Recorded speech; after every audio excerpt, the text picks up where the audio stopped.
சென்னை மணலியில் 2 வீடுகளுக்கு இடையே உள்ள குறுகலான இடைவெளியில் சிக்கிக்கொண்ட 60 வயது பெண்மணியை தீயணைப்புத் துறையினர் 3 மணி நேரம் போராடி மீட்டனர்.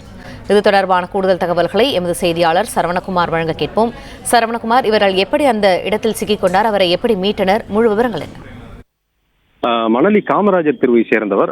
60 வயதான இந்த மூதாட்டி திருமணம் செய்து கொள்ளாமல் தனது உறவினர்களுடன் அவர்களுடைய வீட்டில் வசித்து வந்திருக்கிறார். அந்த உறவினர்கள் எல்லாமே நேற்று காலை திருப்பதிக்கு சென்று விட்டதனால மூதாட்டி மட்டும் தனியாக இருந்திருக்கிறார். மாடியிலே காய வைக்கப்பட்டிருந்த அந்த வீட்டை துடைக்கக்கூடிய அந்த மாப்ஸ்டிக் இவற்றை எடுப்பதற்காக செல்லும் பொழுது இந்த மாப்ஸ்டிக் இரு வீட்டு சுவர்களுக்கு இடையிலான ஒரு அரை அடி அகலத்துல ஒரு இடம் இருந்திருக்கிறது, ஒரு சந்து போல் இருக்கிறது.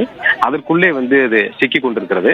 அவற்றை எடுப்பதற்கு அந்த மூதாட்டி முயன்ற போதே அவரும் கால் இடறி உள்ளே அவர் சிக்கி கொண்டிருக்கிறார். ஒரு 10 to 15 அடி உயரம் இருக்கும் என்கிறார்கள். அதிலே அவர் சிக்கி கொண்டிருக்கிறார்.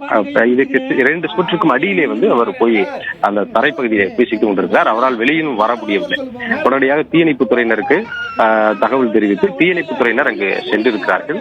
அக்கம் பக்கத்தினரும் மீட்க முயன்று முடியவில்லை. தீயணைப்பு துறையினர் வெகு நேரமாக போராடிய முடியாதனால ஒல்லியான ஒரு உடல்வாக கொண்ட தீயணைப்பு வீரர்கள் அவர்கள் இறங்கி உள்ளே சென்று அந்த மூதாட்டி இருக்கக்கூடிய இடத்திற்கு சென்றடைந்திருக்கிறார்கள். அதற்கு பிறகு வீட்டினுடைய மாடி மீது இருந்து கயிறை கட்டி அந்த மூதாட்டியினுடைய ஒரு கையிலே கயிறை கட்டியிருக்கிறார்கள். ஒரு கையில் தீயணைப்பு வீரர் தூக்கி கொண்டிருக்கிறார். மெல்ல மெல்ல அவரை மீட்டிருக்கிறார்கள். சுமார் 3 மணி நேரமாக இந்த மீட்பு பணி நடந்திருக்கிறது. இந்த மூதாட்டியை மீட்பதற்காக அந்த தீயணைப்பு வீரர் முகமது யாசிப் என்பவர் தான் உள்ளே சென்று இந்த இடைஞ்சலான அந்த சந்துக்குள் சென்று அவரை மீட்டிருக்கிறார்.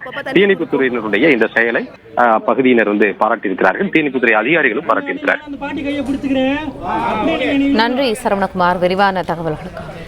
பிளே ஸ்டோர் மற்றும் ஆப் ஸ்டோரில் இருந்து பாலிமர் செயலியை QR கோடு மூலம் பதிவிறக்கம் செய்யுங்கள். செய்திகளை உடனுக்குடன் பெறுங்கள்.